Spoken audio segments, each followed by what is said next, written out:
여러분 안녕하십니까? 안과의사 김무현입니다. 저희 유튜브에 구독과 좋아요를 점점 많이 눌러주셔가지고 몸둘 바를 모르겠는 상황이 아직은 안 오고 있습니다. 많이 눌러주시면 이거 같이 제작하는 우리 스태프들도 다 힘난다고 하고요. 재밌게 또 봐주시면 또 눌러주시면 또 이어서 다음 편 나올 때 업데이트 되고 하니까 많은 관심 부탁드리겠습니다.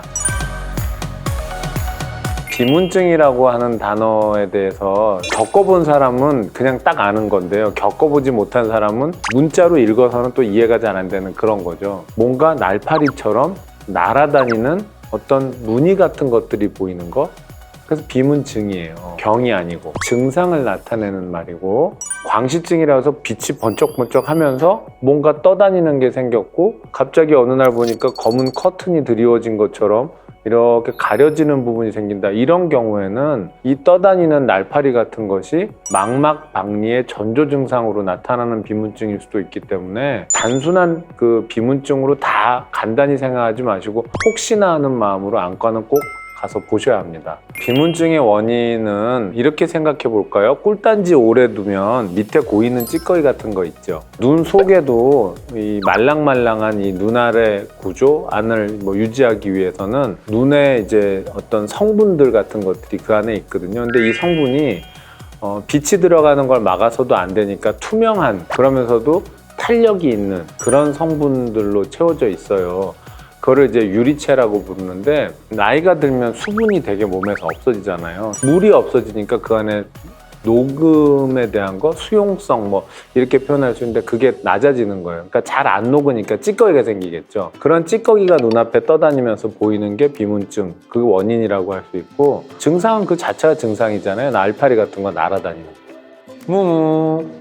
무조건 나이가 들어서만 오는 건 아니고요. 젊어서 올 수도 있어요. 특히 근시가 심한 경우에는 안구가 이렇게 길어지는 과정에서 안에 유리체가 충분하게 잘 쫓아가지 못하다 보면 찌꺼기가 생기기도 하거든요. 일반적으로는 노화와 연관돼 있는데, 그럼 도대체 몇 살쯤 됐을 때 노화가 된 거고 그런 거냐? 그거는 신체 나이는 주민등록 증상의 나이랑 일치하지는 않습니다. 근데 일반적으로 보면 이제 물도 많이 드시고 그런 분들은 이 물이 많으니까 뭔가 잘 녹일 수 있잖아요. 그래서 비문증이 조금 늦게 오는 거 이런 얘기들이 많이 있고요.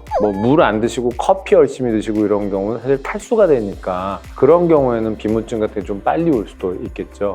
나이가 든다고 반드시 오는 것은 아니지만 비문증 자체는 병이라기보다는 자연스러운 노화 과정으로 생각하시고 너무 겁내지 마세요. 그게 포인트입니다. 예방법은 없을 것 같고요. 치료 방법도 참 애매한데 눈 영양제 같은 거를 드시다 보면 또 좀 좋아지는 경우도 있어요. 저는 사실 이렇게 말씀드리는데 변비랑 비슷합니다. 치료법도 비슷해요. 물 많이 드시고 너무 걱정 말고 좀 잊고 지내셔 보세요. 그러면 저절로 어느 날 좋아져 있습니다. 근데 너무 심하다, 너무 떠다니는 게 너무 많다 이러는 경우에는 눈 영양제 같은 걸 좀 처방해서 드리면 또 약간 도움이 되는 경우들도 있습니다. 근데 결국 사람 몸이니까 이게 다 케이스 바이 케이스거든요. 한 방에 딱 이런 거는 잘 없죠. 그리고 이게 무슨 병보다 무슨 증 이런 게 원래 고치기가 훨씬 어렵습니다. 별게 아닌데 증상은 계속되니까. 너무 걱정 말고 일단 두어보시고요. 큰 병이 아니라는 확신만 있으면 괜찮은 겁니다. 햇빛이나 이런 거를 보다 보면 아지랭이처럼 이렇게 흘러내리는 거, 사실 그게 비문증 맞아요. 햇빛을 딱 봤을 때만 생기는 게 아니라 어떤 초점을 이렇게 하는 과정에서 멍하게 이렇게 구름을 보다가 나타나는 경우도 있어요. 실제로는 그전에도 있었던 건데 어떤 배경 색깔이나 이런 것 때문에 묻혀 있었던 건데 그게 느껴진 거죠. 그러니까 눈 안이 아주 투명한 그런 이렇게 텅 비어있는 그런 구조는 아니거든요. 그러니까 그 안엔 찌꺼기도 있을 수 있고 떠다니는 노폐물도 있고 있을 수 있는 거죠. 근데 어찌됐든 빛이 들어오고 있고 색감을 보고 있고 하기 때문에 그런 찌꺼기들 같은 게 가려지고 묻혀져 있는 건데 어느 날 그게 눈에 띄는 수가 있어요. 모르면 안 보이는데 알면 보여요. 보이면 계속 신경이 쓰이거든요. 그래서 그걸 이제 자꾸 반복적으로 걱정하시는 분들도 있죠. 그리고 그게 5분 아니라 30분 아니라 2시간도 갈 수 있는데 그거는 이제 보인 거죠. 그냥 그건 원래 있었던 거고 대개는 그런 경우입니다. 비문증에 대해서 말씀드렸는데요. 너무 염려하실 일은 아니고요. 요약해서 말씀드리면 눈 안에 생기는 변비 같은 거, 그러니까 찝찝하고 불편하지만 큰 병은 아닌 거. 다만 이제 빛이 번쩍거리는 광시증과 동반된 경우에는 꼭 안과 가셔서 자세한 검사를 받으셔야 합니다. 네, 감사합니다. 오늘 또 이제 말씀드릴 내용은 다래끼에 대한 거거든요. 댓글 한 3,000개 예상합니다. 이 다래끼요, 엄청나게 질문 많을 수 있고, 아마 다래끼를 제대로 잘 고칠 수 있다면 그러면 진정한 명이라고 할 수 있을 것 같습니다. 다래끼에 대한 질문과 대답의 시간을 가져보겠습니다. 다래끼라는 것도요, 감염이거든요. 세균이 들어와서 우리 몸에 이제 농이 생기는 겁니다. 우리 몸은 수많은 세균과 함께 살아요. 거기에 있는 많은 세균들은 우리 몸과 함께 살아도 별 탈이 없도록 변해 있어요. 그거를 우리가 정상세균이라고 하거든요. 세균이 있어도 괜찮은 거, 그 중에 대표적인 게 유산균 같은 거고요. 속눈썹에도 세균이 삽니다. 속눈썹에 사는 정상적인 세균, 어느 날 우리를 갑자기 배신하고 공격을 해와요. 사실은 우리의 방어선이 깨졌을 때겠죠. 그래서 원래는 멀쩡한 세균인데 그 세균들을 우리가 이겨내지 못하는 상황이 생기면 그 세균에 의해서 농이 생기는 거죠. 그게 다래끼예요. 그래서 대개 보면 이제 술 많이 마시고 뭐 많이 피곤하고 뭐 많이 비비고 공부 많이 하고 뭔가 내 몸이 지치고 피곤할 때 틈새를 파고드는 거, 그게 다래끼죠.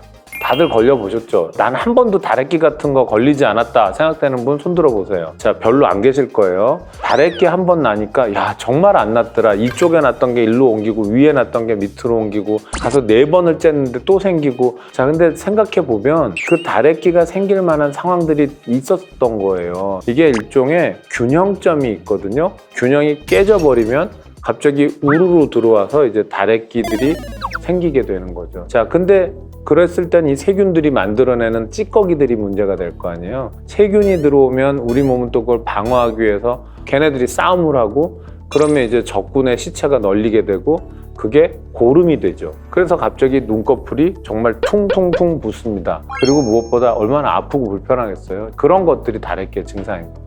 불치병은 아니겠지만 반복해서 계속 생길 때, 째거나 이랬을 때도 계속해서 뭔가 찌꺼기가 남아있고 문제가 생긴다, 이런 경우에는 사실 조직 검사를 해봐야 되는 경우도 있을 수도 있어요. 뭔가 어려운 병이나 다른 숨겨진 질환이 다래끼 때문에 찾아지는 경우도 물론 있고요. 근데 이제 다래끼가 계속해서 반복이 되는 거는 그건 꽤 흔해요. 속눈썹 뿌리 쪽에 이 세균이 문제를 만드는 게 다래끼인데, 어디선가 나온 분비물이 옆구멍으로도 들어가고 아래로도 들어갈 수 있고, 한쪽 눈 비비고 반대쪽 비비면 오른쪽에서 왼쪽으로 또 퍼질 수도 있으니까 다래끼가 지긋지긋하게 낫지 않고 자꾸 반복될 수도 있는 겁니다.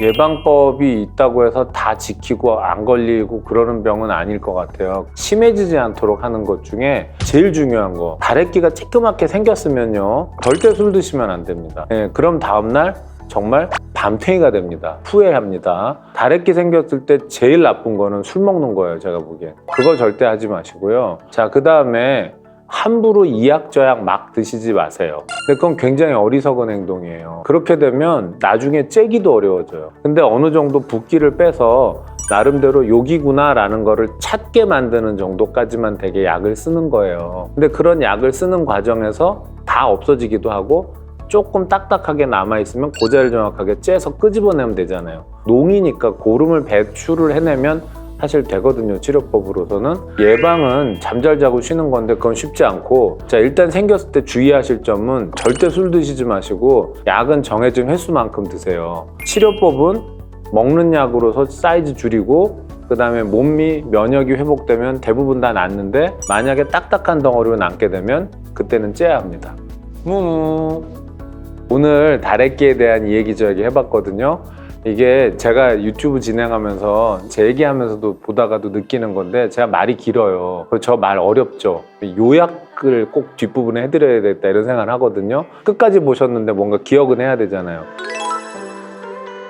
자, 다래끼 생겼을 때 절대 하시면 안 되는 거, 술 드시지 마세요. 저는 그 얘기는 꼭 하고 싶습니다. 다래끼에 대한 게 도움이 되셨으면 미친 듯이 구독, 좋아요 눌러주세요. 감사합니다.